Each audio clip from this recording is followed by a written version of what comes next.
But we do have a guest today who is an expert in the remixing, remastering, comparing different versions of the same album. He is as anti-lemon as I am anti-pineapple. I was going to say something about it, but you beat me to the punch. Welcome to the Judas Priest cast, Helm of the Anti-Lemon. You are a incredibly cool person to interact with on Twitter. Have very much enjoyed it. You're a Godzilla fan, and your YouTube channel does a lot of comparing different issues of different albums. Sometimes I cannot hear the fucking difference. And other times you're like, pay attention to the snare drum, and I'm like, okay, I'm paying attention. Oh shit, I hear it finally. Yeah. So you do a really, really good job. So check out your Helm of the Anti-Lemon on YouTube. Thank you. But I actually thought I was coming on here for the first official creator podcast. I'm not sure if I'm in the right place or not. Yeah, we're getting that together. Actually, it's not creator. Is that not how it's going? Not yet. But we're getting there. I see the sweat beads coming off of your brow. No, thank you for that. And when you guys are going through the whole, the beginning part there, I wasn't sure if I was supposed to pipe in or not, but I was. First of all, I'm Lions fan, okay? So let's not talk about the Lions. You're gonna make me nervous. So I'll watch the NFL thing afterwards. So no updates on it, even if you know, please. Okay. Fair enough. I'm from Detroit. Rams are gonna kick your ass. Anyway. Later that night. First and goal from the 1. It is Montgomery. It is a Detroit Lion. Overtime win. Got a little egg on your face.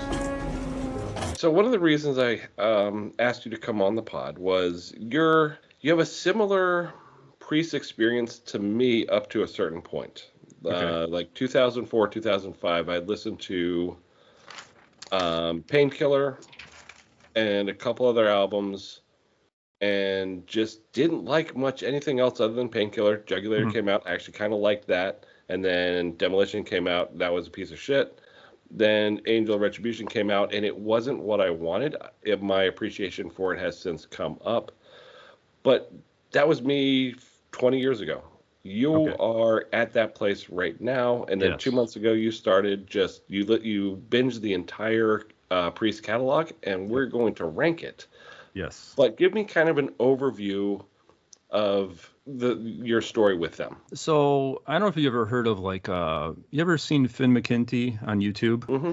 So he talked about this too. Like his first introduction to the whole metal thing was a little bit more intense. So he started out with Suicidal Tendencies, Cro-Mags, and all that kind of stuff.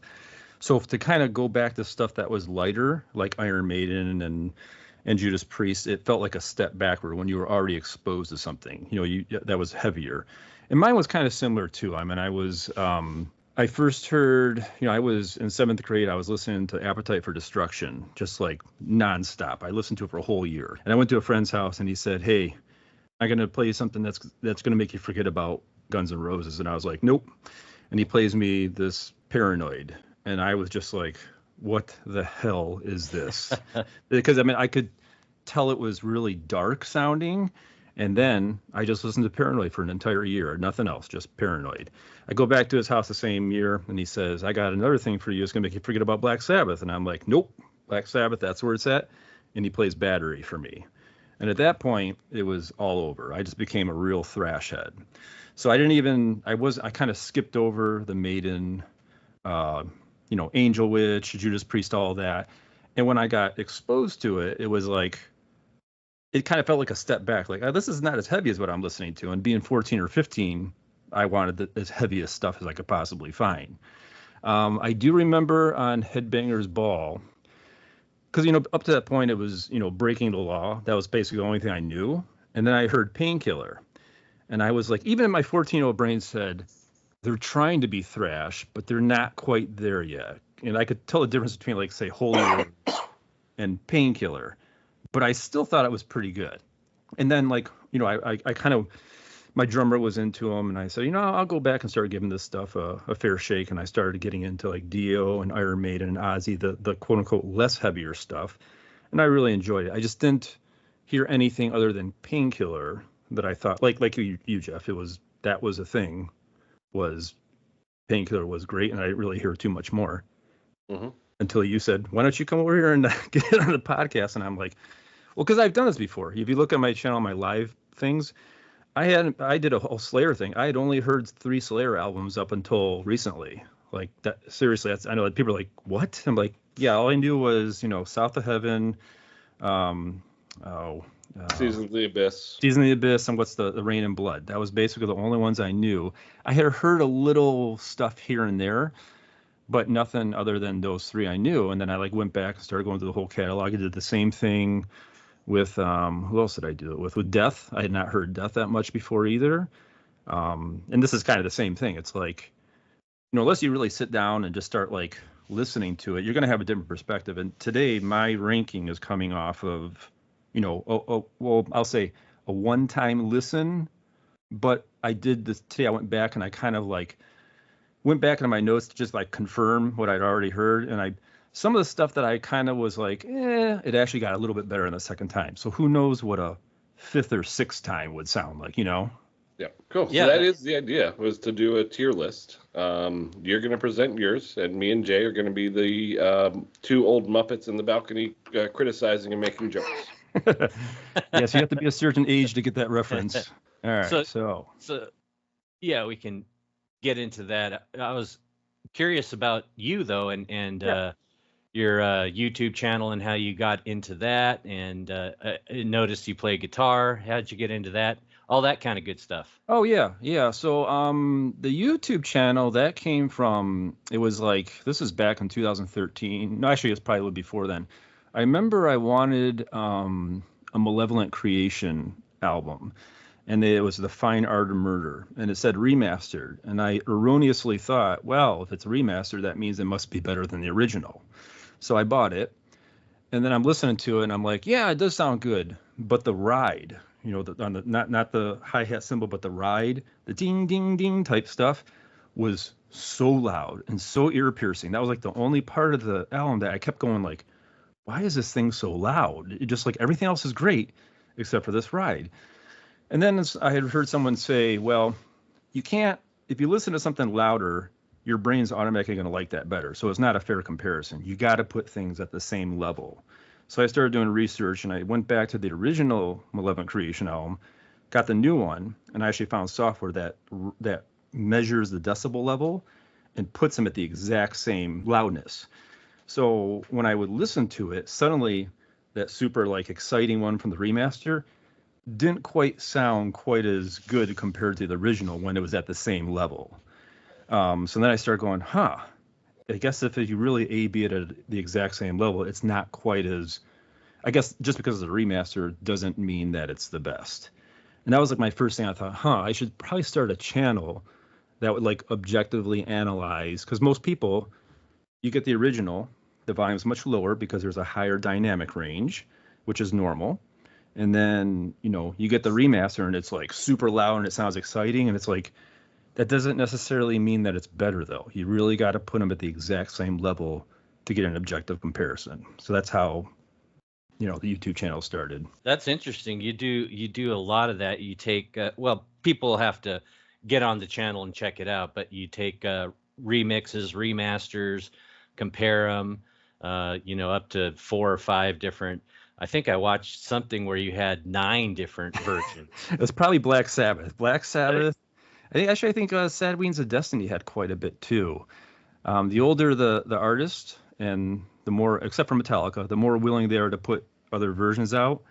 Yeah, and it's I don't have any skin in this game, so I don't care if the remaster is better or if the original is better. I'm just give me the best quality. That's all I care about. So I'm not in there trying to prove that the remasters are bad, or I'm trying to prove the originals. I don't care about that. All I care about is whatever sounds the best, that's the one I'm going to buy. And I hope that's what people do, is when they hear it and they go, they confirm oh, I've already got this version, so I'm going to keep it. Or, oh, I need to go get that version because that one sounded better to me. So that's the whole purpose of my channel. Yeah, that's awesome. It's interesting too, that all the different versions. I don't know if people really think about that much. I know I didn't. And you get one version of something, you get another version of something later on. You maybe haven't heard, the first version in quite a while, and you pop the new version in, and it kind of sounds the same. It sounds like you remember it. Yep. But then here comes Helm, and putting them next to each other, and you could really tell the difference in dynamics. So that was a killer idea. That's awesome. Yeah, and there are other people that did it. I'm the first person that does it where it's at the exact same level. Like it's measured out by decibels. So there is no, like if you try to do it by ear, you will not be able to get it right. No one has the ability to do that. You'll always be off. No matter how close you are, you'll always be off like at least a decibel or two. And that's gonna skewer the results there. So that's why I have some software that automatically does it for me. Cool. So you're coming at this episode having just gone through the entire Judas Priest catalog, which is really cool and refreshing, because we always have people on here who know Judas Priest like the back of their hand. Right. So we just mentioned something and everyone's on the same page and know exactly what each other's talking about. But I'm so looking forward to this, because you're coming at it with fresh eyes, with fresh interpretations. Yep. And it's all brand new to you. So I'm really looking forward to your tier list. All right. So Sad Wings of Destiny, I'm going to put at B. Holy shit. Why? What is that, bad or good? That is, I only have I only have a few in S tier, and Sad Wings is one of them. Oh, really? Okay. Yeah. Yes. Well, B is good. It's not, it's not D. It's not. It's a little above average. So Sad Wings of Destiny in B tier, and Jeff and I both have it in S tier. And it could change, for better or for worse as time goes on, because some of these were pretty similar, and I thought, like, what would I put higher as I was listening to them a second time? Let's see here. Oh, so this is Sin After Sin, right? Mm-hmm. Yes. Okay, so what I have here, I really like the track Sinner. That's the opening song there. Banger. Yeah, definitely. And the song, now this one has Diamond. Now I thought Diamonds and Rust is it on 2 or 3 different albums? I got a little confused there. Yeah, there are a number of versions. Initially it was meant to be on Rockarola. Okay. And didn't quite make the cut there. A lot of things didn't make the cut there. And then Sad Wings of Destiny, they felt it didn't fit. So they still had it in their back pocket and put it out on Sin After Sin. So yeah, they've had it in the arsenal, ever since pre-Rockarola. So okay. I think 12 Records had some claim to that song as well, so they could put on like every re-release of Sad Wings they could. Yeah, that's not their original song, right? No, it's a Peter Green. It's a Fleetwood Mac song. Okay. Yeah. As for now, I'm going to put a little bit behind Sad Wings Destiny. I misspoke. It's not a Peter Green. I'm thinking of Family Guy? Green Man. Yes, exactly. I'm thinking of Green Manalishi. But what's her name? Why am I freezing? Joan Baez. Yes, Joan Baez. Damn. How did I forget that? Thanks, Jeff. Mm-hmm. I had a brain fart there for a minute. Anyway, continue on. Don't listen to me. Nope, that's good. So as of now, it's going to be a little bit behind Sad Wings of Destiny. Let's see, what do we got next here? Okay, this is Nostradamus, right? Yeah. I can't Okay. see. I'm blind. I don't know if you can see. Oh, yep, that is. Okay, this is kind of the thing I talked about with Jeff a little bit. I'm actually going to put it up here. Holy shit. Yes. Yeah, I know. All right. Now, here's what I said to Jeff. I tried to, I only listened to Squashy's episode, and I listened to George's, I think, most recent one. And I kind of got influenced by Squashy on one of the songs on a different album. And I'm like, I can't listen to this anymore because this is like messing with my mind. I need to come in from a fresh perspective. And I thought in the past, I heard people speaking ill of Nostradamus. And when I heard it, I was like, this doesn't sound like Judas Priest to me. I mean, based on everything I heard, it sounds a little bit outside of Judas Priest, but I really liked it. Awesome. I love this album. Helm has Nostradamus in S tier, Yep. which And, I love. That is so cool. I love Nostradamus. I love the whole atmosphere. yes. I love the storytelling. I love the performances, especially guitar on this album is outrageous. Rob's vocal performance, beautiful. So yeah, we are Nostradamus buds there. What about you, Jeff? I have Nostradamus in C tier. There are plenty of good songs on there, but I don't like spending a week listening to the same album. yeah, and actually I have it in A tier, so I don't have it in S. So you beat me by 1 tier there, man. That's impressive. Nostradamus S tier for Helm. And you're right there, Jeff, because like I was listening, I was like, God damn, this thing is long, but I never felt bored of it. Like I kept going, wow, that was good. I mean, there might be a few. I didn't write down like specifically, but I think there was a song just called like Death on there that I really liked, if I'm not mistaken. And there was so many of them that I kept going, like I felt like it just flowed from one into the other. That might be the whole epic Concept album aspect of it. Yeah. Right. And I love Queensryche Operation Mindcrime. You know, There you go. Yeah. So I was pleasantly surprised. I was expecting not to like this, based on what I thought I heard from other people, and I was like, this is awesome. I love this. Awesome. Could not agree more. Okay, this is Demolition, and this is the second effort with was it Ripper? What's his real name? Tim Owens. Tim Owens. Yeah. Yes. I'm sorry. I just it was rough. I had a hard time getting through it. It's a pile of shit. Is yours F as well? Oh yeah. It's awful. That's a terrible album. Yeah. Yes. We all have Demolition in F for sure. Oh wow, we're all on the same. And it sounded more like Judas Priest than Juggulator did, but something was just off on it, and I can't really put it in words other than I was not vibing with it. It was not clicking for me. And I wouldn't say it was really like necessarily, oh, this is awful, but I just kept waiting for something to redeem itself and nothing happened. No. Yeah, we all have it in F, and actually I like it better than Juggulator. Oh, like do you? Saying. Yeah, Okay. yeah, I like it a lot better than Juggulator.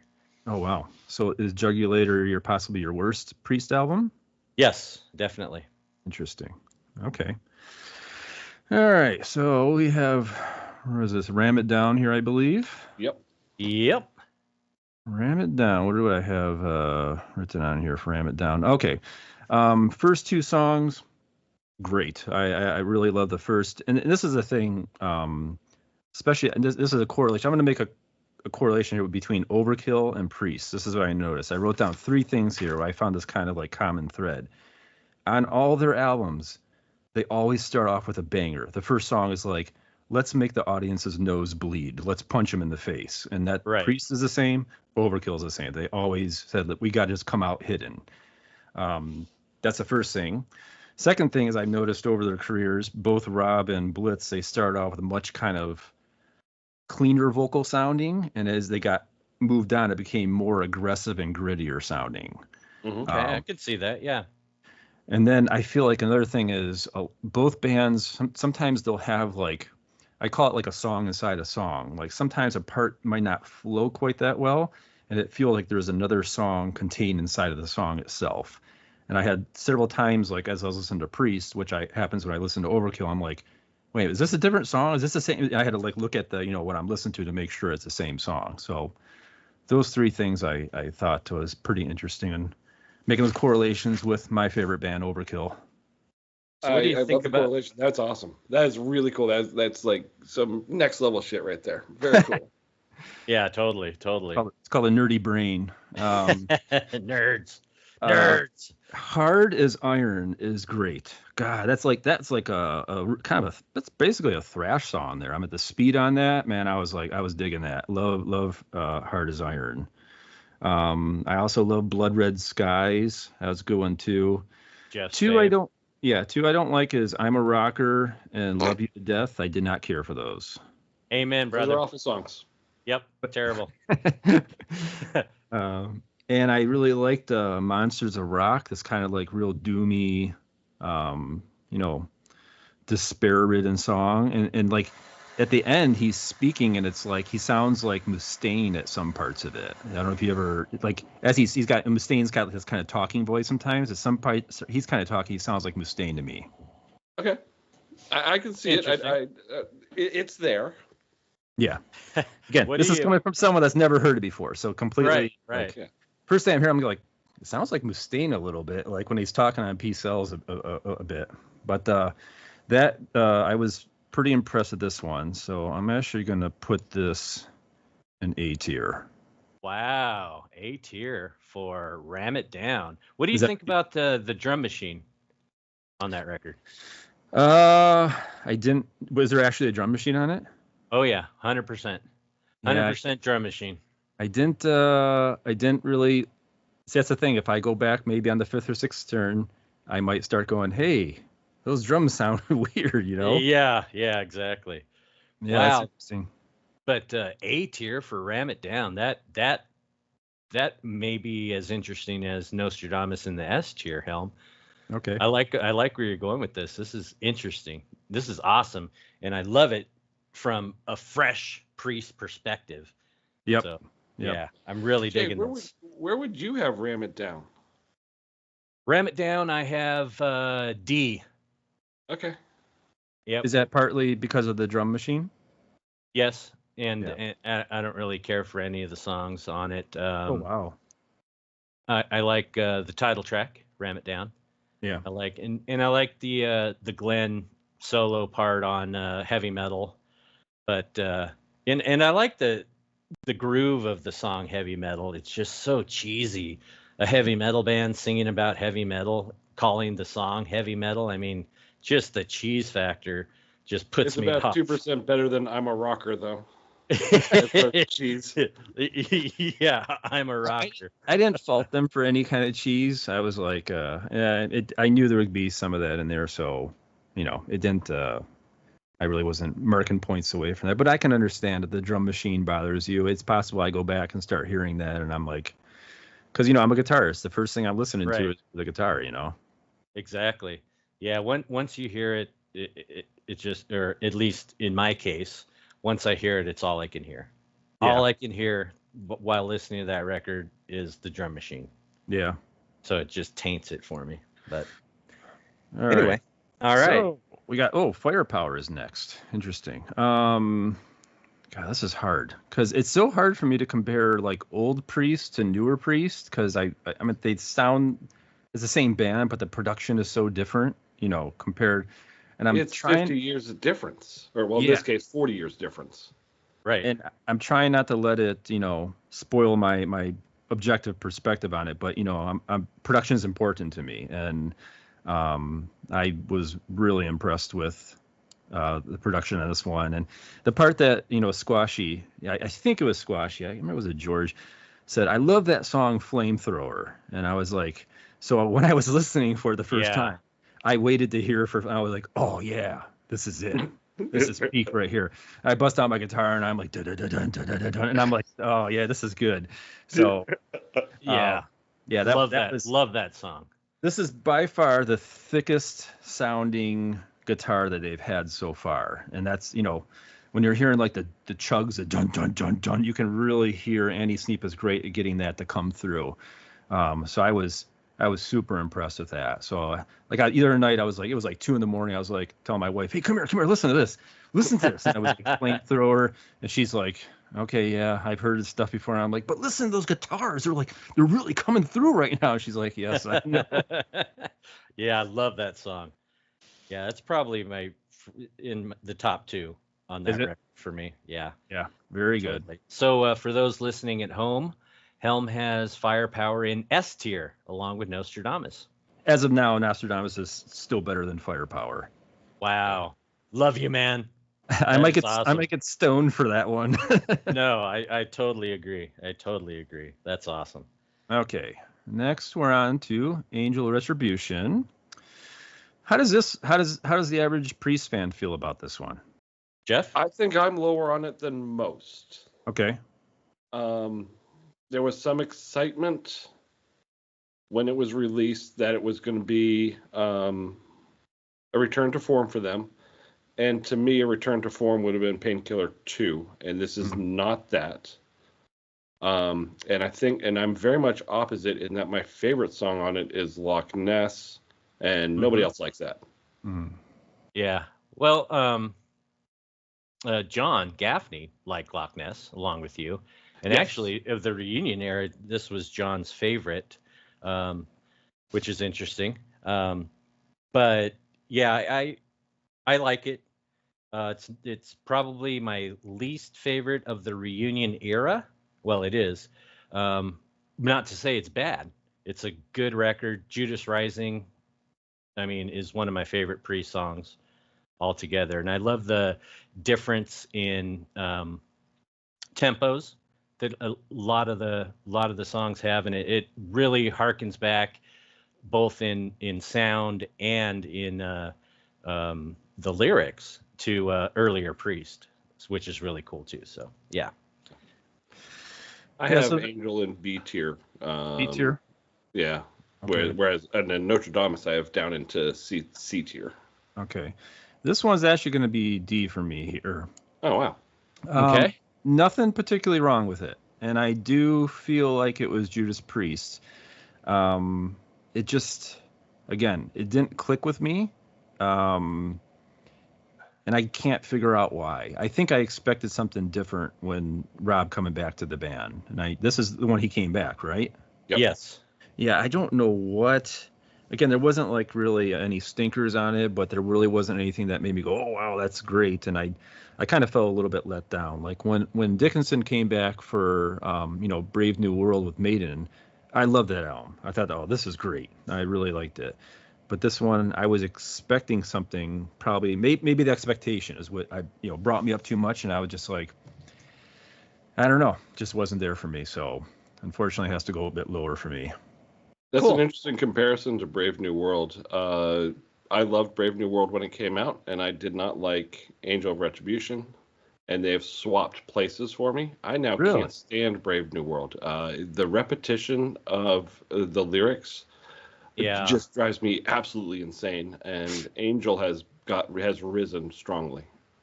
Now I'm going to Nice. go back, listen to Brave New World, and I'm going to hear the repetition and go, "Oh, I don't care for this album that much anymore." So D tier for Angel of Retribution, I have it in C. Okay, All all right. Not too far off there. Nope, pretty close. All right, Stained Glass. Let's see, I got some extra messy notes on this one. The song White Heat, the chorus for that really reminds me of Painkiller. I don't know if you remember what it sounds like. But when he says like, "This is the rhythm in there," he does something Yep. really similar in White Heat. I can see I can that. see it. Yeah. Yeah. Now that you mentioned that, I've I don't never remember thought what of the that. chorus is, but I was listening to it again today, and I told my wife, see, it's like Painkiller. She's like, it's just the rhythm. You're just picking up on the rhythm. I'm like, but that's what it reminds me of. It really, I heard it instantly when I heard it. Let's see here. Exciter is good. And Better by You. Better Than Me. Yeah, Better Than Me is great. Love that one. That's a remake, actually, Yeah, Spooky or Tuesday. a cover, I should say. Oh, is it really? Yeah. By who originally? A band you've never heard of called Spooky Tooth? Yep. Spooky Tooth. Yep, I do not know. Old 70s band. Yep. Stained Glass is great. Yeah. Invader was good. Yep. Saints in Hell is great. One of my favorites. Beyond the Realms of Death. Oh man, that was fantastic. Love that. One of my favorite songs of all time.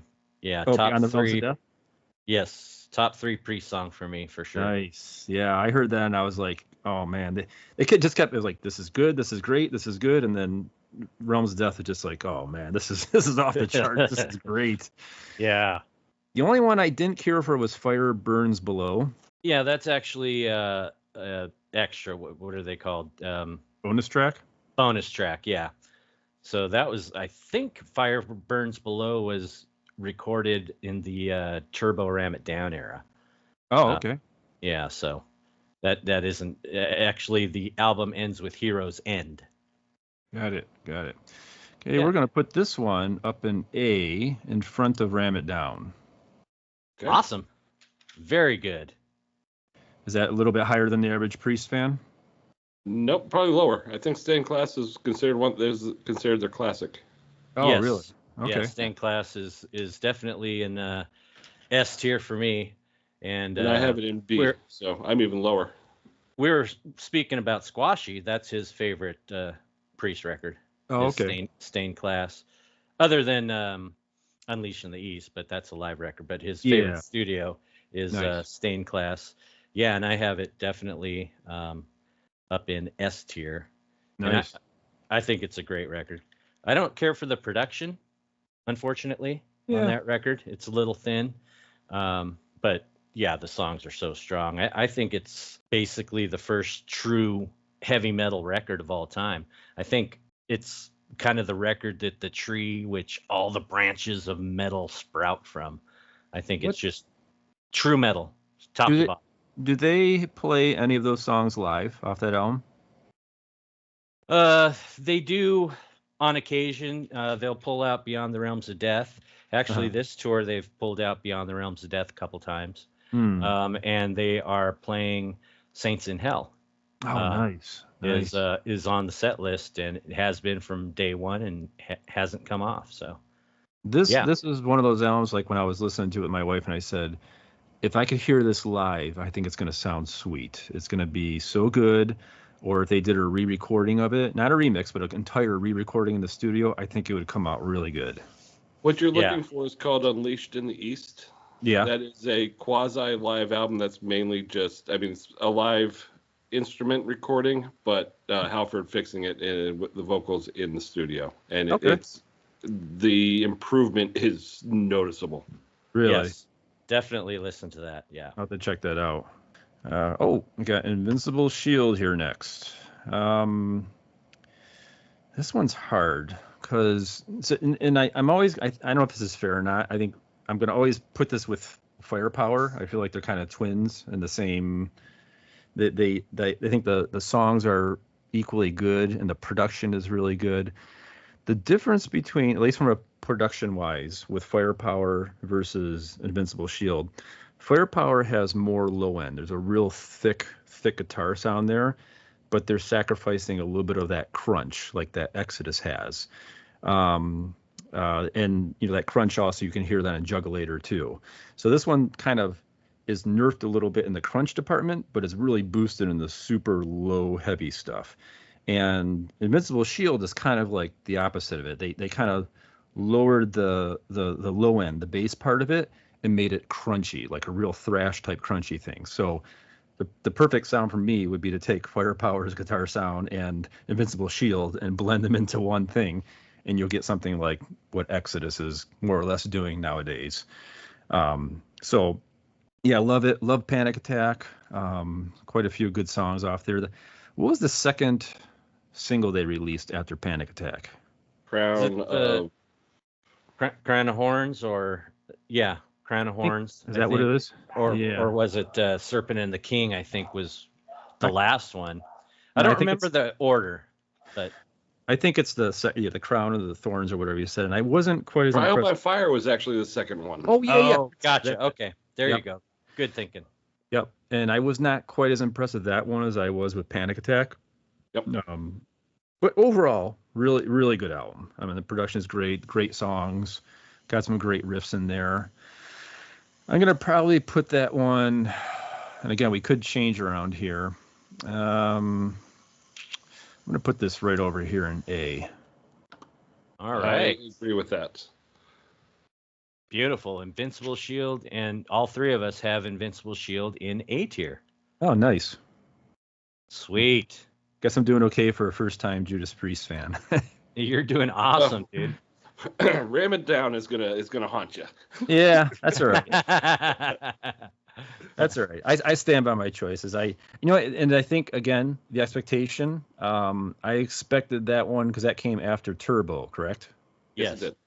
So I was expecting something more like Turbo, but more of it, like a intense version of Turbo. So when I heard it, I was like, whoa, that's not what I was expecting.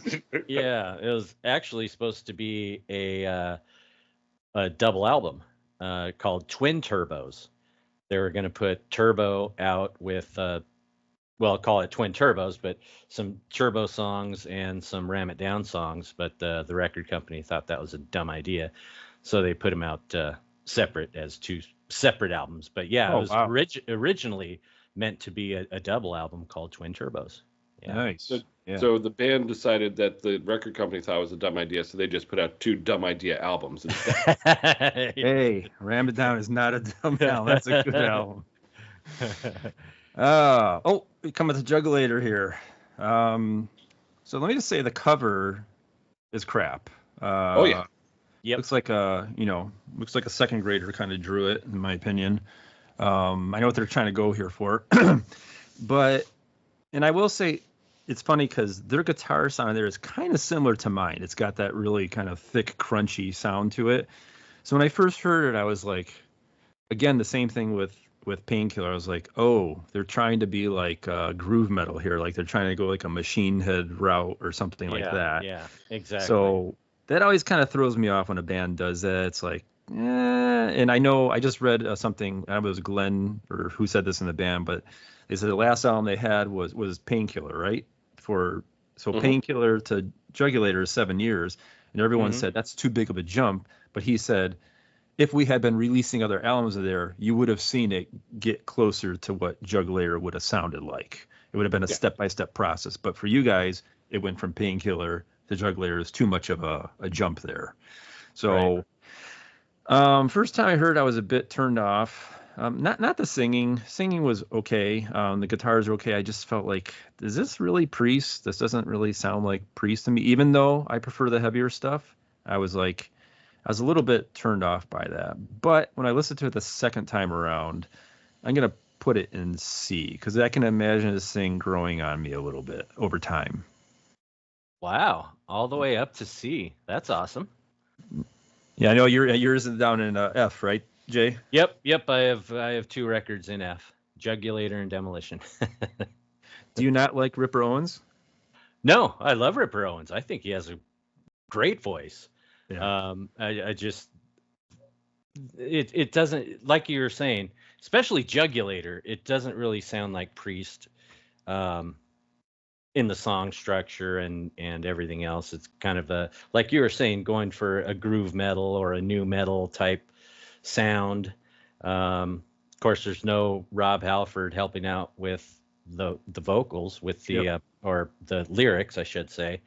And the lyrics are kind of trying too hard, in my opinion. Kind of trying too hard to fit in, around them, kind of what's going on in 1997 type stuff. Right.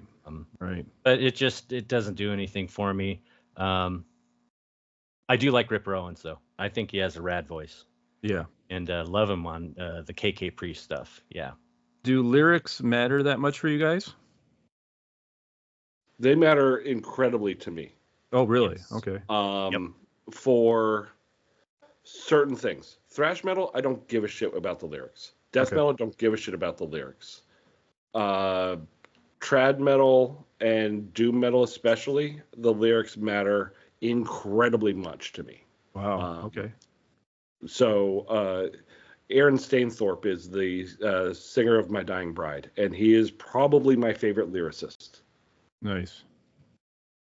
That is what I'm looking for in lyrics. Okay. So for Priest, Halford is to me a very good wordsmith. He writes really good lyrics, and sometimes he fails miserably. So I can overlook that because generally he's good. The lyrics on Demolition are wow, they're just bad. The lyrics on Juggulator are better, but there is still some inaneness to them where it's like, oh, I wish you wouldn't have said that. Yeah. Okay. Yeah, Good points. Yeah, I'm a big lyricist guy. Rob Halford's the metal god to me, just because of the lyrics and how they hit me and how they make me feel. So, Yeah. big time. All right. What do we hear next? Oh, So when Jugulator came out, I loved it. Thought Okay. it was fantastic. It fit the times in '97. yeah. It was really, really good. This was more of the Painkiller vibe, heaviness vibe that I was looking for from Priest. Yeah. And I would have, had you asked me in 1997, maybe up to 2005, I would have gone S tier. I probably have it in A or B tier at this point. It has not held up over the course of time. It showed its age a little bit. It has. Yeah. And I can see that. Yeah. Did you, when it first came out though, did you feel like, oh yeah, this is Priest? Yeah. But Really? remember, in 1997, I liked Painkiller. I did not like anything else because everything I tried, which was Turbo and the main, the hits, they do nothing for me. Breaking the Law does absolutely nothing for me. It makes me not feel anything. It's just it's crap. So that's when this came out. My thought was Painkiller, not anything previous to that. Yeah, that makes sense. No, I totally get that. So next we have Defenders of the Faith. This one surprised me. So what do I have here? Because I looked at the album cover and I said, I'm not going to like this, but I actually ended up liking it quite a bit. Free Will Burning, love that song.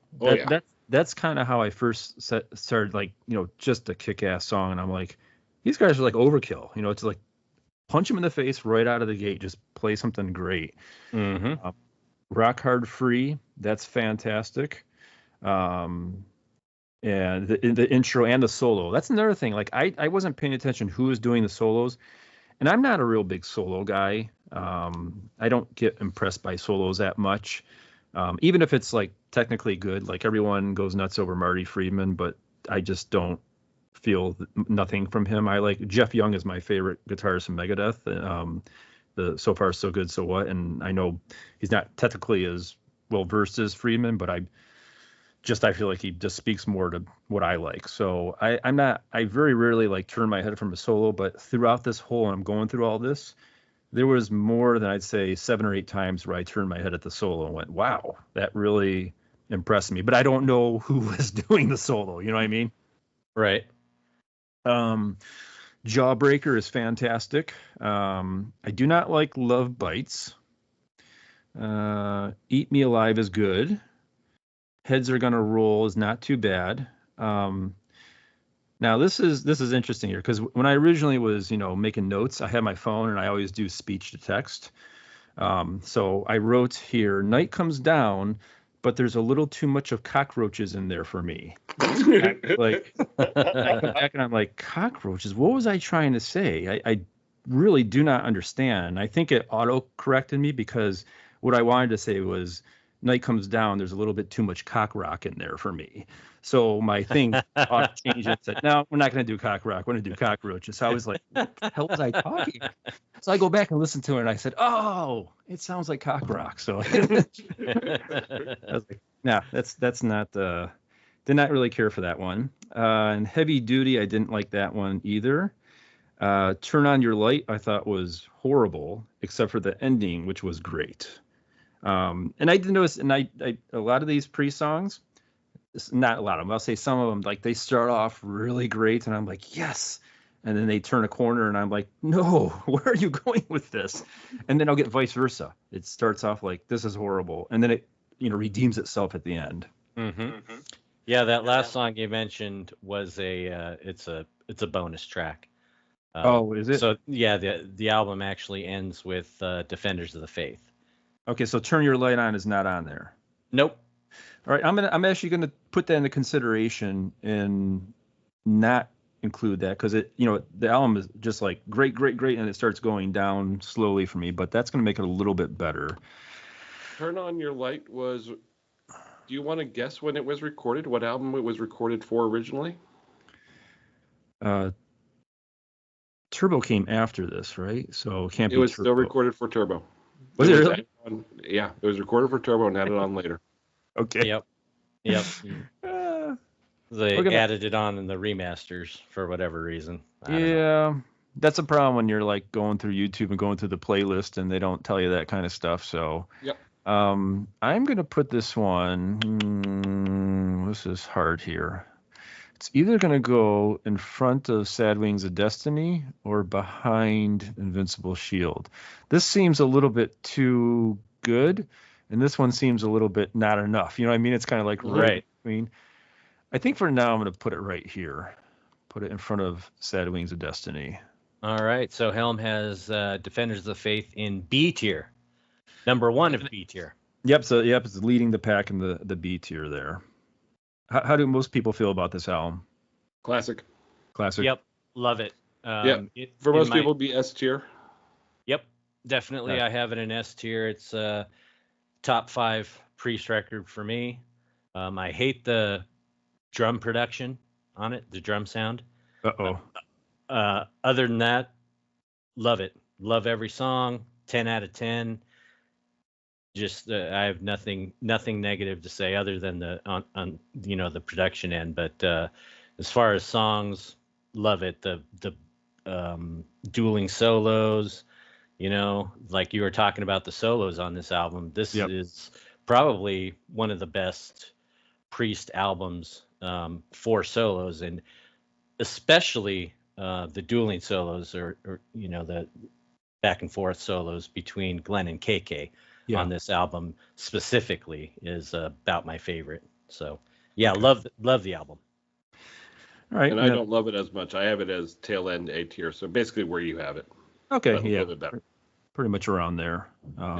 Yeah. If it had stayed like whether the first like 4 songs here are just like incredible. If it had stayed like that all the way through, it would have been an S tier for sure for me. And then but the other ones started dragging it down. So, all right, what do we got here? This is Killing Machine. Yep. And what do I have? A Killing Machine. I said this is a thing where it starts off one way and it takes a quick turn, and like I said, it starts off like a Bob Seger song, and then in the middle it has this thrash riff from out of nowhere, and I'm like, what? It's like, how do you go from Bob Seger to like some kind of like violence riff in there? I'm like, so that really got my attention.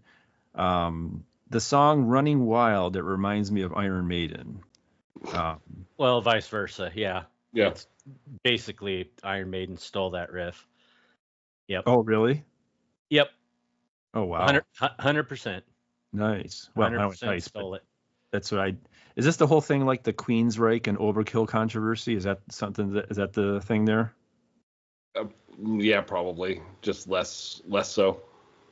You know Yeah. about I that, right? don't think anybody really gives a shit. I mean, riffs, there are so many riffs that are the same. Yep. But different. So. Yes. There's only so many times you can go da da da da da da da da da da da. It just it all starts blends together after a while. See what else I have on here. End of Rock Forever is great. I love that. I did not care for what is this? Every star. I can't read my writing. Every something. No, being. I can't. I'm sorry. I can't read. What are the songs? Well, let's go through this track list. Throw me a line here, guys. Evening Star. Evening Star. Yeah. There you go. Wow. Okay. Evening Star. I did not care for that one. Hellbent for Leather is great. No, it's not. Yeah. What's that? I said no, it's not. Yes, it is. It is. No, it's not. I agree with you, Helm. That was, and I think that was one that I had heard before. Oh, absolutely. Probably. Yep. Yeah, it was like Breaking the Law, Hellbent for Leather, Living After Midnight. Except that this one, Hellbent for Leather, is the best out of all those kind of pre-Painkiller, very popular songs. I would agree, 100%. And let's see, Take on the Word? Take on the World. Yeah. Be nice. Yeah, kind of a anthem type song. Yeah, did not care for that. I was like, nope, didn't like that at all. Yeah, more Queen worship. Yeah, it's also a bad song. Yep. Let's see here. I'm gonna put this one. This is gonna be probably here. B. Yeah. At the end. At the end of B. All right. Yeah, I'm still gonna. It's yeah. I'm fine with that. It's. Do I like it more in Jugulator? Yeah, I still like it more in Jugulator, but it's possible that changes in the future. Mm. Is this another classic? No, I don't think it is. I have it in C tier. There's like 4 or 5 really good songs. You didn't mention Burning Up, and you didn't mention Green Monolishi. Both those are excellent. And Delivering the Goods is a classic, and that's basically it for that on the album for me. Yeah, actually, Delivering the Goods. I remember that one. Isn't that the intro? Isn't that the starting of the album? Yep. Yeah. That's a good one. The other two, I don't remember. If I didn't put anything down it, they were probably just mid for me. Okay. Yeah, I have Hellbent for Leather in S tier. One of my favorite Priest records of all time. I had Hellbent for Leather actually as my favorite Priest record for a number of years until I really started loving Sad Wings of Destiny a little more. But You mean Killing Machine? Yeah, it's Hellbent for Leather in the United States. And Killing Machine in Europe. Yeah. Oh, I see. So we'll call it Killing Machine. But yeah, Killing Machine for a long time was my favorite Priest record, and then I really got into Sad Wings and Sin After Sin and stuff like that. But it's still probably a top 3 Priest record for me. Love it. Nice. Now I know this one's got to be popular among the fans out there because I see this like anytime you like type in Judas Priest, this album cover comes up. So I got to assume that this is like an S tier for most people. So Screaming for Vengeance is Priest's #1 selling album. Okay. That's bestseller of all time, and you'll find it at the top of a lot of Priest fans' lists. Yeah. As their favorite. What about you guys? I have it in B, end of B, beginning of C. Okay.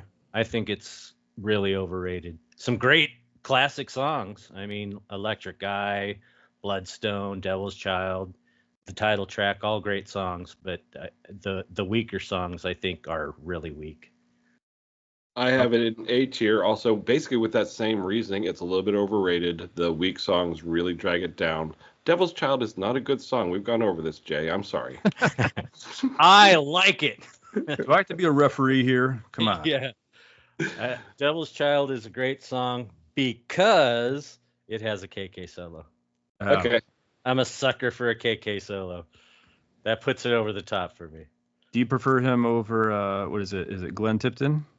Yeah, Glenn Tipton's a far superior guitar player technically. I just love KK because he's wild and you never know what you're going to get. It's like a box of chocolates, man. He's not the best guitar player. Wasn't back in the rock and roll days, still isn't.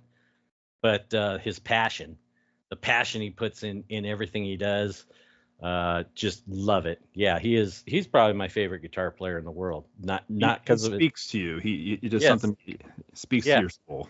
Exactly. Yeah, I feel his passion, man. So let's see what I have for this. I love Hellion, Electric Eye. I didn't care for the chorus of Electric Eye, but overall I thought it was a really good song. Bloodstone, I think it was the beginning. It kind of reminded me of like a Eddie Van Halen ripoff. That's what it sounded like to me when I first heard it. I don't know if that's I don't know what year this is, so I'm not sure what going on with Van Halen at the time. This is like a tribute or 82. 82. Okay. Mm-hmm. So yeah, Van Halen was in full effect by then. Yep. Riding on the Wind, that was good. Oh God, I can't read my writing. You guys got to help me out. Pain and Pleasure. Yeah. Pain and Pleasure. I did not like that one. No, it's a terrible song. That makes 3 of us. All right. Well, we're on the agreement there. And Screaming for Vengeance is good. I really like that one too. So yeah, it's this is going to be hard as it actually gets harder as I put more albums up there because I got to think, did I like it better than this or I'm actually going to put it. I think I'm going to put it right in front of Sad Wings of Destiny. Whoops. All right, so B tier, the second one in B tier, right behind Defenders and right before Sad Wings. Yeah. Cool. This is hard here. I could possibly go back and forth on Sad Wings and Defenders though. Yeah, very close. All right, next is this album cover makes me wince every time I see it because I feel like my fingers are being cut every time I look at it. Makes me uncomfortable, but that's what metal does sometimes. British Steel, Rapid Fire this is British Steel, right? Yep. Yes. Yeah. Rapid Fire, great. And it's uncharacteristically punk in nature. This is a song that I heard and said, I got to learn this guitar. And I came downstairs and I, brought it up and I started playing. I'm like, this is very punkish, which kind of does not seem like Judas Priest to me. Did they have any kind of punk influences? That I wouldn't say so, but the Nuwaba movement did have a little bit of punk in it, so that might have been something around just in the water in Britain at that time. Okay. Yeah, they were going for the punkier type quick hitters, kind of AC/DC style, but punk was huge at that time, and they did want to compete with punk a little bit. It says in Rob's book, and also Martin Popoff's book, how punk did influence a little, especially Breaking the Law. They say Breaking the Law is really their punk, their ode to punk song. They failed. Law, which is on but which is on that same album. So yeah, it's a good call on that. Yeah. Metal Gods kind of starts out like this stereotypical rock song, but then it evolves into more like kind of a metal song from the 80s. I did like that. That's when you should check out that if they've you should see a live video of them doing it recently. Okay. It's been heavy-eyed, and Rob occasionally breaks into a death growl in the song. No. Seriously? Yeah. Wow, I got to check that out. Let's see what else there. Grinder starts out something like I don't like, but then it redeems itself with something pretty heavy later on. That's that whole, starts out this way, takes a quick turn, and goes somewhere else. Right. You don't have to be old to be wise reminds me of Motley Crue's She's Got the Looks That Kill. I heard a riff in there. And I was like, reminds me of She's Got the Looks That. Not that it's bad. I mean, I don't like Motley Crue, but if you have to pick something from Motley Crue, Shot at the Devil is going to be the album you want to pick. Yeah. Okay. And Rage I did not like. I thought it was pretty slow and boring. That's my favorite. On that album? Yep. Absolutely. Love that Sorry. song. Did not. That's all right. Did not speak to me. And then United, I hated United. Like that was like another one of those kind of, is that a Queen worship one? Yep. Yep. Yeah. Another chance at it, which failed miserably again. That reminded me of Take On. In fact, when I heard United or vice versa, Take On the World, I was like, is this the same song? Is this, Exactly. Wasn't sure. Let's see, we're going to put this. Rapid Fire was so good though. I mean, so good. Yep. Excellent song. But you can't evaluate an album off of one song, so. Yeah, but that run from Rapid Fire, Metal Gods, and Grinder, that's a great 3-song run. Yeah, it's a great trio there. Yep. I didn't think that Metal Gods and Grinder was as good as Rapid Fire though. So I'm gonna have to put this. Actually, I'm gonna put this like right here. So right after Sin by Sin, but in front of Killing Machine or Hellbent for Leather, depending on where you come from. Yep. So B tier. I agree with that. B tier. Your B tier is getting pretty big there. That's I know. awesome. Yeah. I know. I didn't plan any of this. This is just what's coming to me. Yeah. No, that's perfect. Yeah, I have it in A tier. A tier. Okay. Yep. So pretty close. Definitely. Okay. Let's see. We got here Point of Entry. Yep. I thought I was going to hate this based off of the cover. I was going to think this is going to be pretty soft, but it actually, I mean, Well, I'll just say, so the song Desert Plains, it reminds me of Ozzy's Ultimate Sin, which is my favorite Ozzy album. Okay. It doesn't sound, it doesn't sound anything like it. It just, the vibe kind of, and I love Ultimate Sin. So I was like, I'm digging this. I like Desert Plains. Desert Plains is a fantastic song. Excellent song. Absolutely perfect song. Nice. Yep. Love it. I know Jeff likes this next one, Hot Rockin'. I think that's one of his favorites. It's the pineapple or the Hot Rockin'. I don't know which one you want to go for, but actually, I'm a rocker. Yeah. Hot Rockin's a pretty terrible title for a song, but again, I did not judge, and I just listened to the music, and this is where it comes to like the lyrics part. I said to you guys, I don't really listen to lyrics that much unless it's suicidal tendencies. I pretty much block out anything else. So I love the song Hot Rockin'. Thought it was great. Fantastic. All right. Let's see what else. Oh, I like You Say Yes. Oh, no. But yeah. I like that one. Okay. I'd rather don't care listen for to that. Lionel Richie say you say yes, I say no.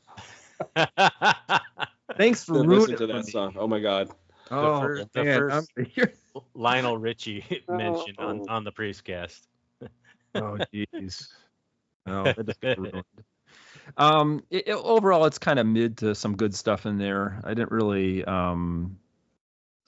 because like I wrote in here, you should not like you say yes, but you do. That's what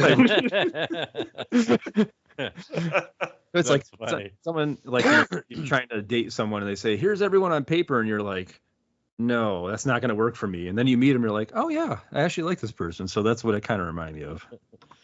Yeah, it's a good record, good rock and roll record. It's not a metal record. There's like 2 songs on it I like, Solar Angels and Desert Plains, and the rest can go in the bin. Yeah. I'm going to put this here in front of Jugulator on C, All right. if it will allow me to. Jugulator's like, no. There, I got it. Yeah. All Again, right. Point of entry in C tier. Yeah, go ahead. Sorry. It might, it might change over time, but as for now, that's what we have here. All right. Turbo is just, I'm just going to say right out, it's obviously an S album. No, it's not an S album. It is not. So I don't have any notes on it. I don't know if you guys saw on Twitter the other day, my friend Justin, who's a pretty big Priest fan, I wrote to him and said, Turbo is horrible. And he wrote back, "You're a bad person." So I did see that. yeah. And there, I will admit, there are times where I'm listening to it and a couple things caught my head and I said, oh, that's not too bad. But, 3 or 4 head movements is not enough to validate a not good album. So, am I going to put it there? Is it going to be D? Yeah, I think I'm going to keep it in F. I'm still going to keep it ahead of Demolition, so it's F1 as opposed to Demolition, which is F2. Right. Yeah, I have that in D, and I like a couple songs on it. I can see that. Yeah, I mean, Locked In, Out in the Cold, Reckless are some good songs. Other than that, yeah, it's kind of weak sauce for me. It's all weak sauce. Are you an F, Jeff? Are you an F too? Oh, it's F. It's the worst album for me. Worse than Demolition? Yeah. Okay, so we just got a reversal thing right there at the end. Yeah, it's terrible. Honestly, if I was able to look at it objectively, I would probably say it's a better album than Demolition. I just can't get over the first time listening to it and putting it in and expecting Judas Priest, and instead I got a Judas Priest cover band. Yeah. Who was bad, who was untalented.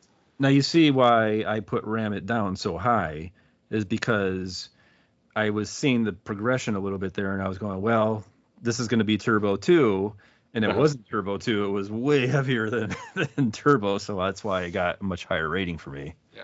Gotcha. I'm super interested in the next album, how you rate it because of your musical background and your remastering and remixing interests. This one is the most excited I've been for a ranking.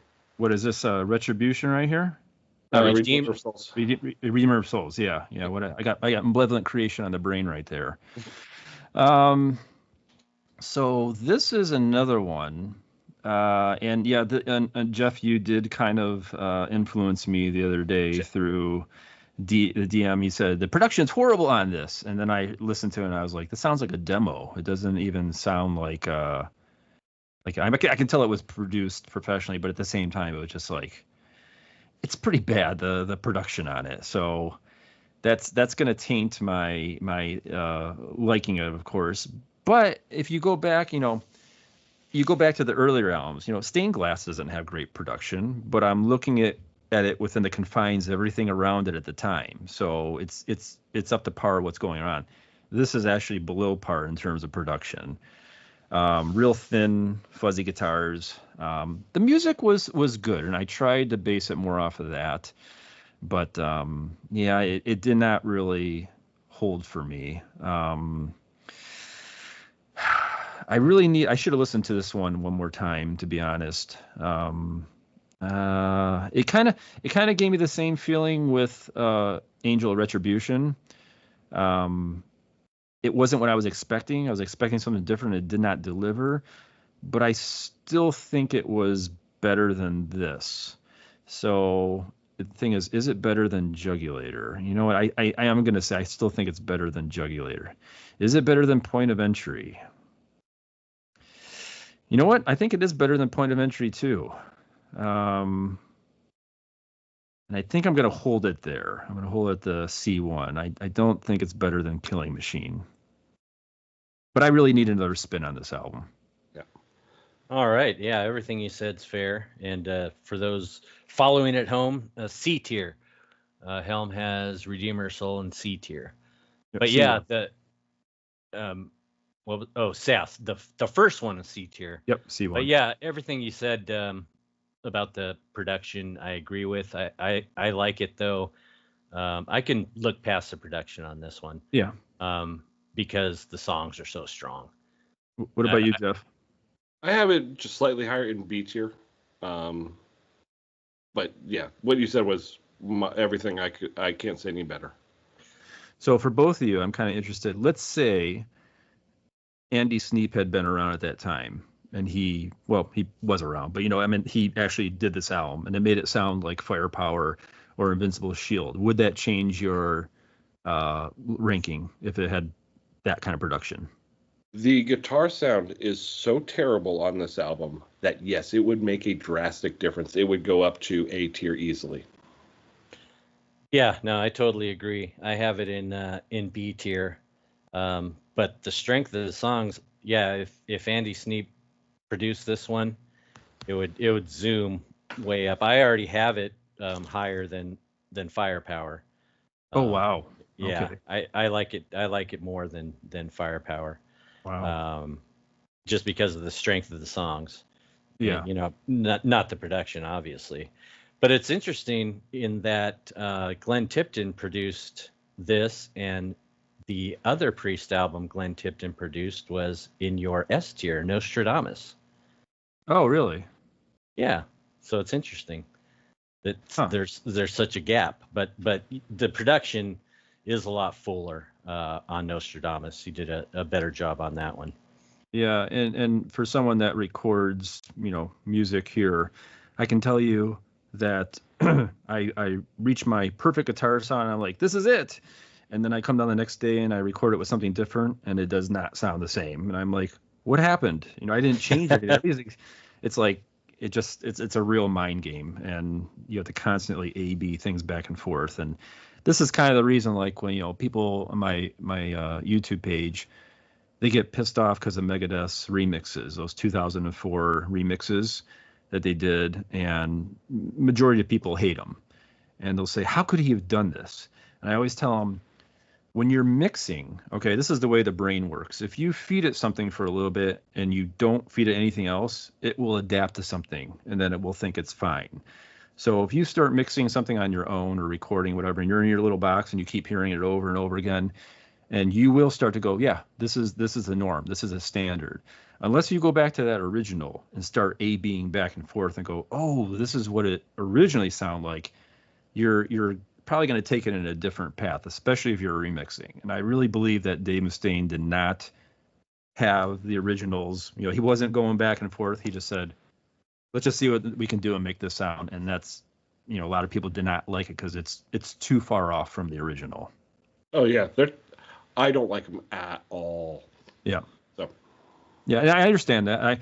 I think for the majority of the time the originals are better, but I will tell you, like, I was listening to the remix of Countdown to Extinction in my car, and Architect for Aggression came on, and once my brain said, okay, this is the sound, you can't change it, just enjoy it. I enjoyed it. It was good. Wasn't the original, but my brain had basically forgotten that. So unless I came back and did the A-B, I would not have known. Yeah. Countdown isn't nearly as bad. He trashed Rust in Peace and turned like 4 songs on there into absolute shit, and that was like it for me. Yeah. Okay. This next one, I don't think anyone knows that, so let's just move on to this one right here. I hate to be this guy. I didn't want to be this guy, but I have to be this guy. I mean, it's Painkiller. I mean, not only does it sound great, the songs are so catchy. You know, it's like I'm not gonna say every song is a 10 on it, but it is just banger after banger after banger. It's just incredible. You know, just love it. And that's about all. You know, I don't have. My wife has this album, so I've heard it, you know, plenty of times because she listens to it. So, and I know this has probably got to be the most popular one, I'm guessing. I would think so for younger fans. For older fans, it'll probably be Screaming or British Steel, yeah, or Defenders, yeah, those 3. Well, what do you consider younger versus older? I'm younger. Jay's older. Yeah. For those following at home, Helm has S tier number 1, Painkiller. So obviously your favorite, and it's Jeff's favorite as well. Yep. So that's cool. What is it on yours, Jay? Oh, I have it in C. Oh. Where's that Minecraft drop where the person gets hit and goes, oh. Yeah. Have it in C tier. Good record. Just it's. I don't want to. Described it really good. Yeah. Last time where you said it was just too much. It was the same thing over and over again. There was no variation. Yeah. I can understand that. That's what I was trying to get at. My brain wanted to say too heavy, but it's not too heavy. No. It's too, like, side 1, for example, all those songs in a row, banger, banger, banger, banger, banger, and all. Say that like it's a bad thing. Well, it's not. I mean, if you take all the songs on side 1 individually and listen to them individually, they're all great songs. When you put them together back to back to back to back to back, it just blows my mind. It's just too much. It's just over sensory. Too much going on, too much noise, too much samey. It's fatiguing on my brain. So when that came out in 1990, is that how you responded, like that same way you feel now, or did you change throughout the years, or how was it when you first heard it? I've changed throughout the years. Yeah, when it first came out, I loved it. Thought it was the best thing since sliced bread. Yeah. It wasn't. Sorry. So the way you asked earlier, what's the difference between older or younger fans? I guess it's more an extreme metal fan or just a trad metal fan. If you enjoy death metal and if you enjoy thrash metal and you enjoy black metal or doom metal, you're probably going to like Painkiller above Screaming or Defenders. If your idea of like super, super heavy is, I don't know, Somewhere in Time, okay, you're going to like Screaming or Defenders better. Right. Okay. Yeah, well said. Well said. Yeah. That makes And sense. just on Painkiller, I think side 2 is beautiful and perfect and a 10 out of 10. Hmm. But side 1's just too much for me. Anyway, go ahead. I like the shirt, by the way, Jay. I didn't get to say it. I love that the font there. Oh yeah, the old Sad Wings of Destiny font. Yeah, that's exactly what I was saying. That looks like the Sad Wings of Destiny. You know, some of those fonts changed throughout the years. It looked like. Yeah, this is they had this font for Sad Wings of Destiny and Sin After Sin. Oh, So okay.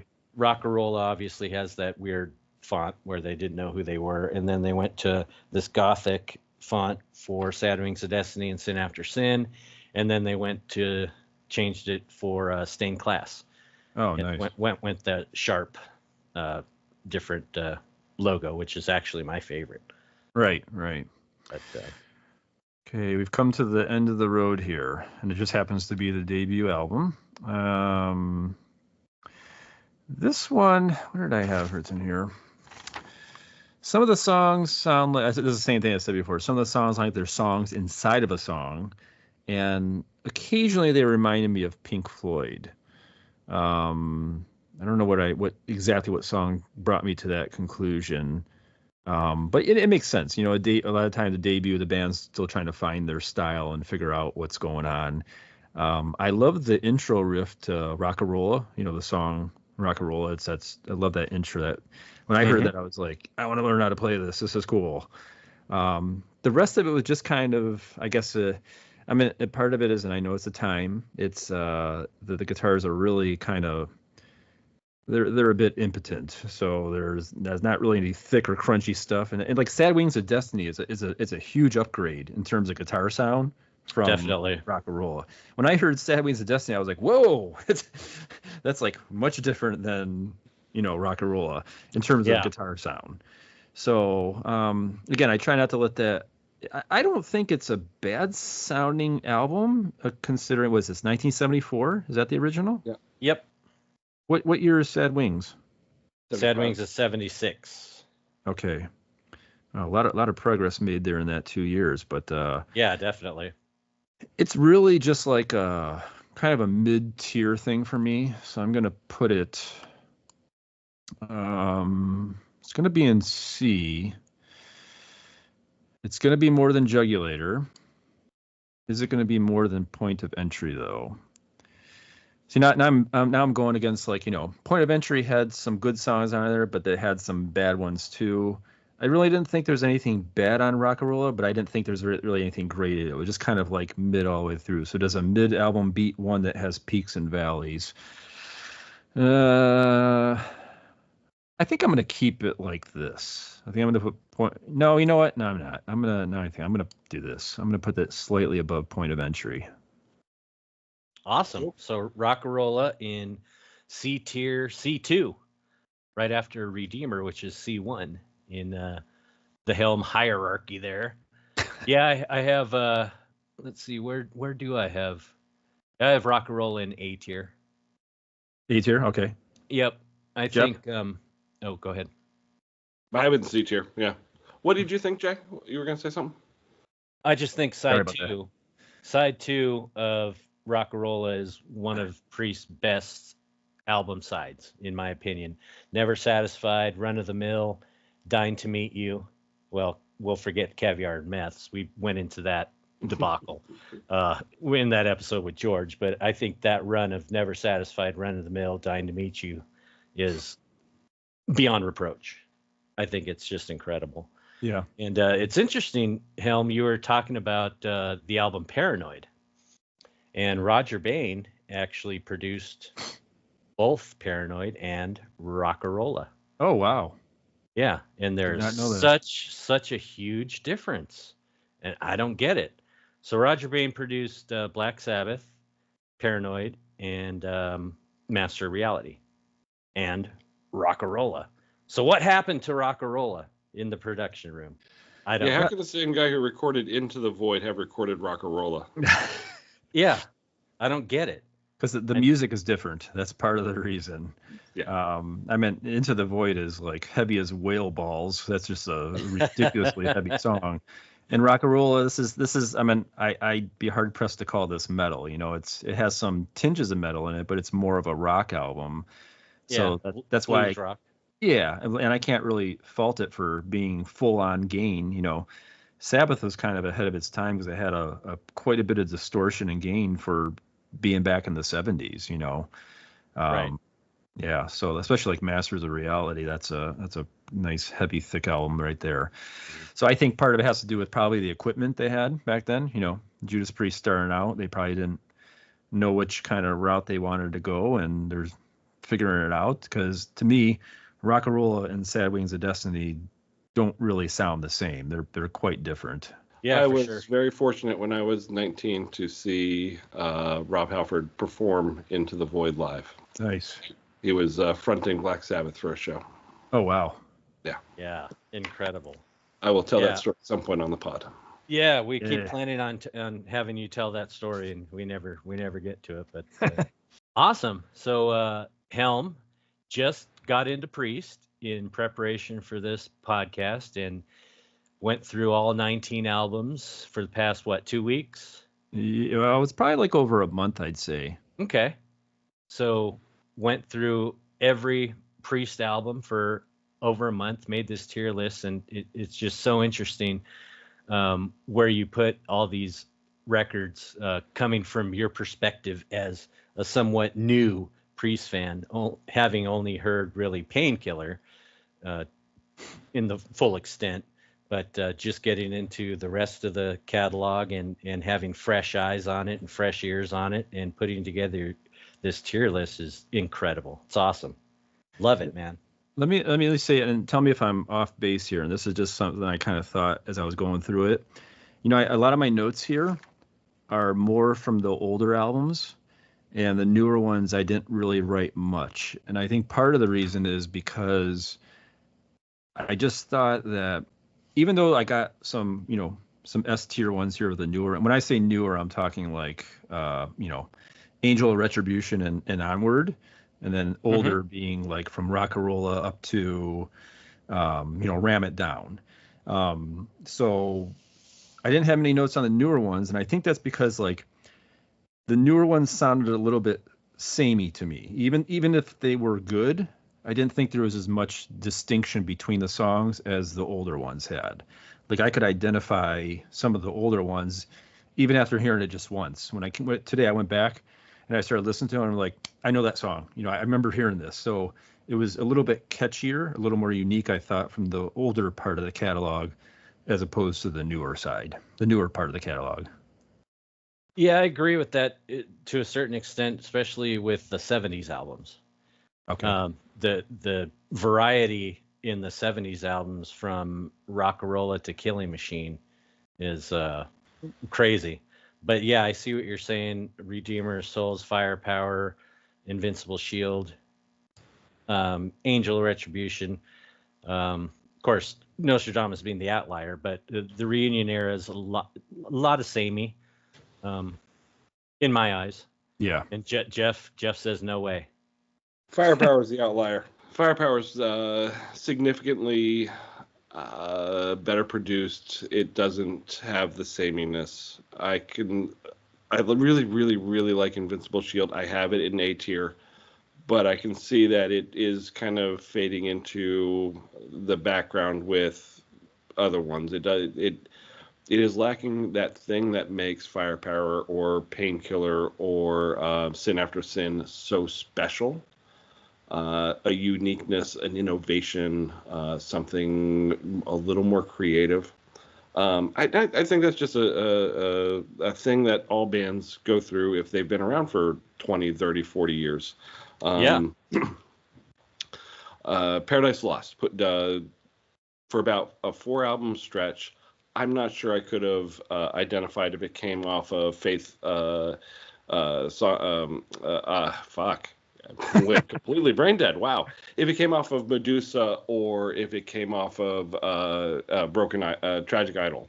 But then they put out Obsidian, and that there was something new and a spark was made. And that album itself is so mind-blowingly good. So I think that's just a part of being a musician. Yeah. Yeah, no, I could see that totally. So the only two real big disagreements I had, you have Sad Wings too low and Ram It Down too high and Nostradamus too high. Okay. Those are the only three that I'm like, ooh, that's bad. Yeah, and I kind of knew that was coming with Nostradamus. I could kind of feel it. I was thinking, why do I like this so much? Honestly, don't let me change you. That if you fucking enjoy it, fucking enjoy it. Yeah, I will. Oh yeah, I love that album. Definitely a top 10. In fact, I mean, if I buy something now out of all this, I think I'm probably going to buy Nostradamus. That's for first off. That's probably what I'll do. All 7 discs at once? Oh yeah, well, maybe I'll just get the first 6 and I'll think about the 7th. I don't know. It's great. Awesome. Yeah, I love that you love Nostradamus. I don't feel so alone anymore. Nice.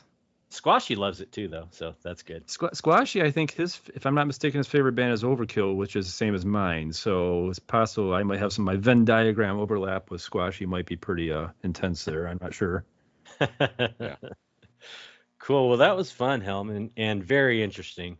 And I totally dig your perspective as a fairly new Priest fan and your ear for all things production and sound, which is really cool. So I think we should move on to the spinner. Boy, I just lost my voice. The spinner. There you go. That wasn't any better. All right. So 1991 was the stellar year for this week's spinner.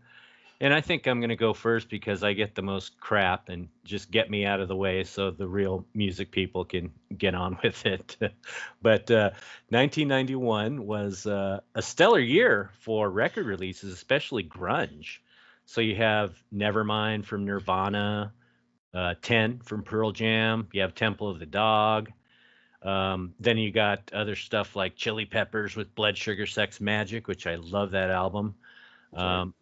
Yeah. Others from that year, you're going to like this even more. Saxon, Solid Ball of Rock, and Queen, Innuendo. Have Metal Church, The Human Factor, Sepultura. I wrote Arse. Arise. I definitely left out the I. Sepultura's got an album called Arse. Arse. Yeah, let's put an I in there. They didn't have the balls to put ass. It was just arse. Yeah, arse. Morbid Angel, Blessed Are the Sick, Melvin's Bullhead, Primus, Sailing the Seas of Cheese, Halloween, Pink Bubble Go Ape. That's awful. That's an awful album.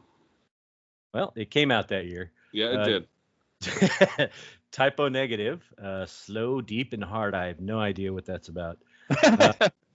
Skid Row, Slave to the Grind. Have no idea what that's about. Fuck came out by Van Halen. Have no idea what that's about. Cannibal Corpse, Butchered at Birth. Metallica Black Album. Never heard of it. Nope, me either. Overkill, Horror Scope. That's hard to say. No More Tears by Ozzy. The Use Your Illusions albums by Guns N' Roses. Carcass had one that I can't pronounce. Necrotics. Scanthing the Insalubrious. That's what it is. Necroticism. Just keep it to necroticism. Oh, okay. Sorry. There we go. And then a bunch of words after that I don't know. Yeah, anyway, it's a Carcass album. And a bunch more. A bunch more came out that year. Good year. What I picked was Bad Motorfinger by Soundgarden. Okay. So, good record. Soundgarden, of course, is out of Seattle. They formed in 1984. Chris Cornell and Kim Thale, bass Hiro Yamamoto at that time, back in 84. Bad Motorfinger was their third full-length release. And I think Soundgarden's a great metal band. I know, of course, they're called grunge because they're from Seattle. Chris Cornell's voice, he has kind of a grungy voice. I'll give him that. But regardless, I think it's a metal band. Always have thought of them as a metal band. This record has, the hits like Jesus Christ Pose, Outshined, Rusty Cage, which were all the singles, and the first four songs on the album, 3 of them are the singles. So a lot of people think it's pretty top heavy or pretty front loaded. I like the whole record. I think it's a real consistent record. There's 12 tracks. And yeah, I see how people think it's a little front loaded, but I think it's pretty consistent. I like Searching with My Good Eye Closed. Room 1,000 Years Wide, like that song. Hey, Jay? Yeah. Do you know who covered Room 1,000 Years Wide? Avernus? A Restless Spirit. Oh, yeah, you're saying that on the Avernus episode. Nice. Yes. Okay, that's how I had the two together. So, Restless Spirit, awesome. Or no, he mentioned that on the Restless Spirit episode. Yeah, might have. Yeah. Okay. Anyway. I can't. That song is incredible in the way, and the Soundgarden version, the Soundgarden original is a fantastic song, and the Restless Spirit one is just that much better. So, awesome. I had to mention it because that's my job. And you do it well. Let's see. Holy Water has a really good riff and a good vibe. So yeah, I can go through all the songs, but it's a good, very good, consistent metal record. It's a fun listen. Rusty Cage, I think, is still my favorite on that album. So Soundgarden shared a bill with Priest and Faith No More at Westfest in 2015 in Auckland, New Zealand. So that'd be awesome. Priest, Soundgarden, and Faith No More. I think actually back in 2015, the way it was set up, Priest went first and Soundgarden was the headliner. Interestingly enough. Yeah. So that was interesting. But way over in New Zealand in 2015, that would have been the Redeemer of Souls tour. So cool. All right. Who wants to go next?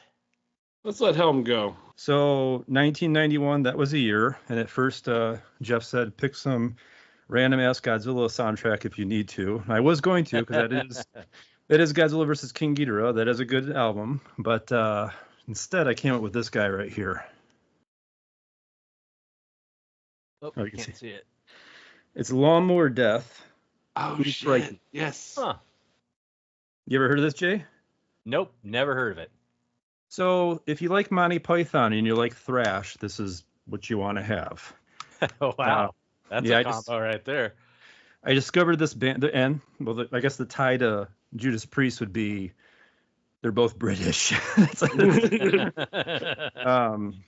but yeah, it's we've got songs like Sumo Rabbit and the Inescapable Trap of Doom, Cobb Woman of Death meets Mr. Smelly Mop, Got No Legs, Don't Come Crawling to Me, Satan's Trampoline, Duck Off. Let's see what else we got in here. Yeah, Weebles Wobble, but they don't fall down. You know, it's got some. If you like a Monty Python type humor, it just mix it with crossover thrash. I mean, this is something like I discovered this when I was 14. I went to this record shop, local thing, and I saw this ridiculous cover here in the metal section, and I was like, "What the hell is this?" Because if you look, you can see the Millennium Falcon is somewhere here. I think right here's a Millennium Falcon. And then you can see the Star Trek, the Enterprise somewhere is in there too. I'm sure they did not get permission for that. There's a TIE fighter in the back, but I saw this and said, I just read the titles and I said, I'm just going to buy this on a whim. And it became like my Bible, through up until being 48 now. And like, I always say like my favorite lyrics don't usually matter to me, but the lyric here that I always kind of recite over, with this cheese cob, I save the nation, save my tummy from starvation. Do you want to thrash? Because that's part of the lyrics in it. And Love it. Actually, the lead singer on Twitter, he does respond to me sometimes when I talk to him. So his name is Pete. His name used to be Concord Face Ripper back in the day, but now he's just so. Yeah, that's a good thing about Twitter, being able to connect with some of these people. So that would be my pick for 1991. So repeat the band and album name again. It's Lawnmower Death, and it's called Ooh Crikey. Or Ooh, it's Crikey. Yeah. Cool. All right. That's never heard of him. That's If awesome. this was actually released in 1990, do we get to cancel this and make him do another album? No, this is 91. No, it wasn't. Well, it says 91 right here. Wow. Okay. Yeah, I'd trust that over a computer. Released September 3rd, 1990 on Earache Records. It's possible. Well, there might be a American release dated in 91, and so we'll let it slide. Ah, that counts. See? Yes. No. Because if you're going to say another 91, I was thinking, what would I pick for another 91 if I couldn't? I probably would have picked the Carcass Horoscope? one. Oh, yeah. And I would have made, Jay say it all over again. So Yeah, nope. Ain't gonna happen. Ain't gonna happen. Interesting pick, and that's why we love the Spinner so much. So people can go out and check that out. Never heard of them, but sound interesting and funny. So cool. All right. So Jeff? my band, I had so much trouble coming to a decision on this. My Slave to the Grind is one of my favorite cock rock albums, followed closely by As Ugly as They Want to Be by Ugly Kid Joe. Oh, wow. I love that album. Both those were 91. Bathory's descent into Viking metal was in 1991 with Twilight of the Gods. Monster Magnet's first album came out. The Obsessed first album came out. Crowbar released, I think, their second album, or maybe it's their first. Carcass, their Necroticism is a fantastic album. Cathedral's Forest of Equilibrium is not my favorite by them, but close. Blind by Corrosion and Conformity. So there's just all these different fucking bands. Paradise Lost put out Gothic, their second album, and that is one of my favorite albums of all time. I could talk about that for a fucking day if you want. Typo Negative, Slow, Deep, and Hard, incredible album. And so it actually came down. Oh, Clandestine by Entombed is also on there. So it came down to two, of which I've never mentioned, but Jay mentioned one. Actually, I think he mentioned both of them. So I was deciding between Horoscope and Human Factor by Metal Church. And I don't think I've talked about Metal Church yet, and that's kind of way out there for me, so I am going to pick the Human Factor. So this was the first album with, second album with Mike Howe as the vocalist. Mike Howe is my Metal Church vocalist. I don't particularly like who's the first guy? David Wayne. I don't like him. And the third guy was like, whatever. So it's Metal Church. It's Mike Howe or nothing for me. This album has incredible songs. Human Factor is all about humanity, people putting their heart and soul into music and not being just a MIDI recording.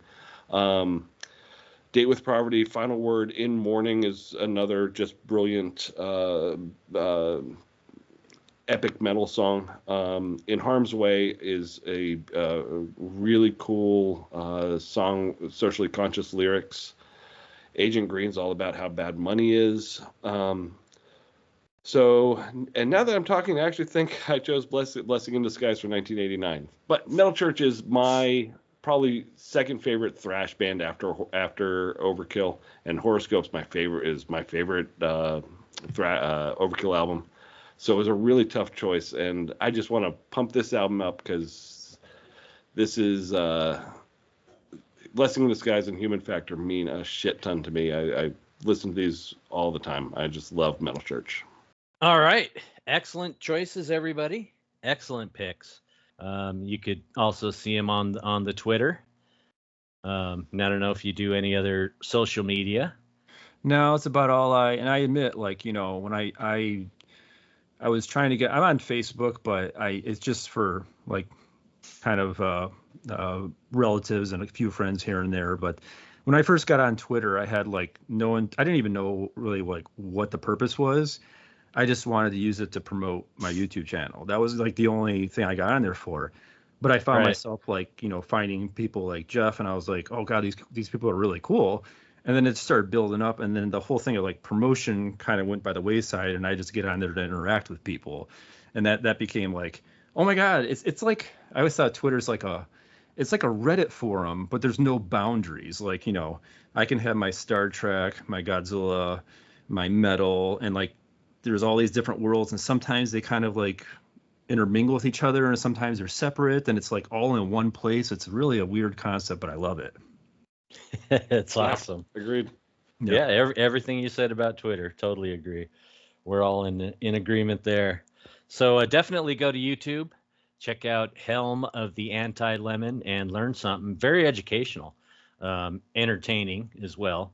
But Thank you. You learn a lot of stuff, and it's real interesting. He's a whiz as far as sound and all the different variances, which until I started watching your channel, I never really thought about the differences just in the same releases. But it's real interesting, real educational, funny, and a fun dude.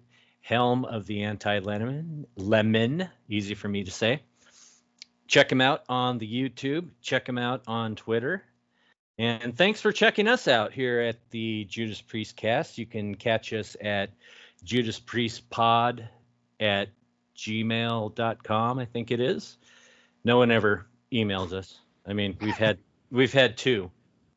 So I don't even know why I'm saying it anymore. But JudasPriestPod@gmail.com. And we'd like to thank the Deep Dive Podcast Network and T-Bone. Hang in there, dude. We're thinking about you. Like to thank Martin Popoff and Rob Halford. And we'd like to thank all of you for listening. Catch us next time. And always keep defending the faith.